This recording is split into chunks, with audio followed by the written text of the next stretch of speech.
د پاکستان لپاره د خطر زنګ. د افغانانو غصه به پر پاکستان د پاکستان مجاهدین سړوي. دا چې څنګه د پاکستان د بربادۍ خبرونه ښکته پورته کیږي. دا هر څه کولی شئ دغه ویډیو کې وګورئ، خو له هر څه مخکې زموږ یوټیوب چینل در سره سبسکرایب کړئ. د پاکستان د ملي امنیت سلاکار مهید یوسف ویلي دي چې دوی به له دې وروسته په هیڅ صورت په پردیو جګړو کې ځان ښکیل نه کړي. نوموړي زیاته کړې دا هیواد یې پرېکړه کړې ده چې له دې وروسته به د هیڅ هیواد کې هم ته داخل نه شي او هیڅکله به داسې کړنې ترسره نه کړي چې نړۍ بیا ورته د ډومور اصطلاح وکاروي.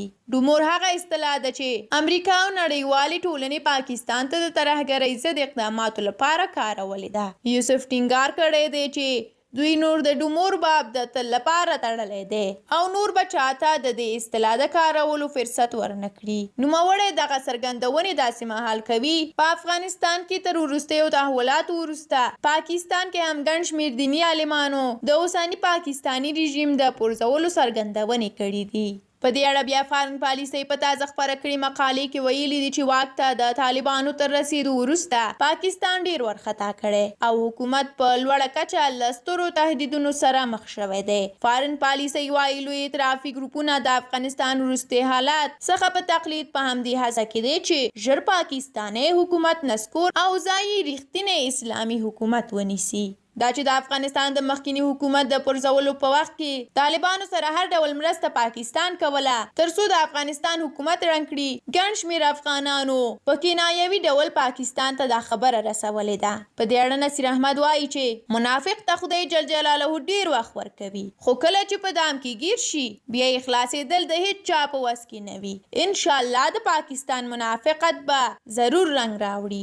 خالد اتل لیکلي دي انشاءالله هلته به هم د بلوچ او ټي ټي پي هسې بې ځایه نه ځي. فدایانو ته زور ورکړئ، جګړه لویو ښارونو ته یوسئ، الله به خیر کړي. نعمت الله هم په کنایوي ډول پاکستان ته ویلي دي چې موږ په خپل ګاونډي ملک کې اسلامي نظام غواړو. موږ د خپل ګاونډي هیواد لپاره ورځ تر قیامته مبارزه کوو. موږ نه غواړو چې په مسلمانانو ورونو باندې کفري نظام تطبیق شي. دا زموږ مسؤلیت او د اسلام لپاره تبلیغ هم دی. الله جل جلاله دې موږ ته په بدل کې اجر راکړي. خدای جل جلاله دې موږ ته دومره وس راکړي چې دغه کافرانو ته د اسلام لاره وښیو. موږ د نړۍ په مسلمانانو باندې غږ کوو چې پاکستانیان په دغه مشکل کې راګیر دي، همکارۍ یې غواړو. شمس الله صحرایي په نوم هم یو چا لیکلي دي دا 40 کاله چې مو افغانستان کې لاسوهنه کوله د دغه حساب به در سره وس کیږي. ټینګ شئ ورته، دا ځل ستاسو نمبر راغلی دی. دا ځل موږ ټولو افغانانو خوښه کړې ده چې لږ تاسو هم جنت ته لاړ شئ. دا 40 کاله خو موږ جنت په ټیکه نیولی و. تاسو پاکستانیان هم د جنت حق لرئ. اوس نو د خدای پاکستاني طالبانو ته دومره قوت ورکړي چې دغه پاکستانیانو ته د جنت لاره وښودي.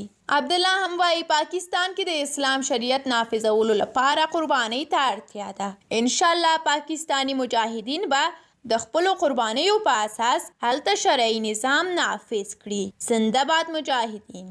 او اخیری نظر هم در سره د رحمت الله نظري شریکوم چې لیکلي دي پاکستان صرف افغانستان کې فعال و، نور خو څه نشي کولی.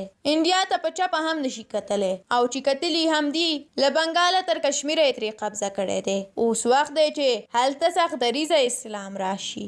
په ورته وخت کې بیا افغانستان کې وروستي تحولات پاکستان ته د خطر زنګ دی. په امریکا کې د پاکستان پخواني سفیر حسین حقانی په خپلو تازه څرګندونو کې ویلي دي چې پاکستاني طالبانو له افغان طالبانو په تقلید پراخ فعالیتونه پیل کړي دي او هڅه کوي چې په پاکستان کې اوسنی حکومت راوپرځوي او یا لږ تر لږه په پښتون میشتو سیمو کې د پاکستاني حکومت پر ضد اقدامات وکړي. د په خبره پاکستاني مشران هسې بې ځایه په افغانستان کې تحولاتو ته خوښ دي. په حقیقت کې دا د پاکستان لپاره د خطر زنګ دی چې د پاکستاني حکومت د لړزېدو سبب بشي. تر دې وړاندې نورو نړیوالو رسنیو هم ویلي دي چې پاکستانی طالبان دمګړۍ په پاکستان کې د یو رښتیني اسلامي حکومت د جوړولو لپاره په فعالیت بوخت دي او هڅه کوي د اوسني حکومت پر ضد یې فعالیتونه پراخ کړي.